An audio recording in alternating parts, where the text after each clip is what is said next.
কি মাছ গো এটা? এত সুন্দর এটা লাগছে বাটা মাছ। বেশ ছোট ছোট, ভালো লাগছে। ছোট ছোট? এটা কি মাছ যে বলে? এটা কি? কি মাছ এটা? আমি বুঝতে পারছি না এটা। এটা কি মাছ? মরলা মাছ।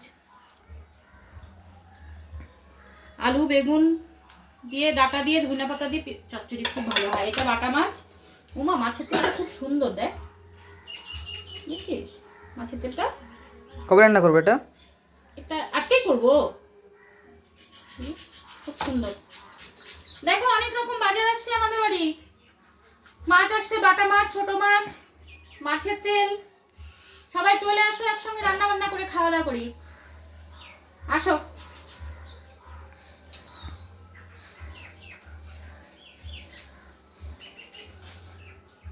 আজকে এগুলোই হোক। কালকে সোমবার ছিল, নিরামিষ ছিল। আজকে এগুলো দিয়ে কাজ চালাবো।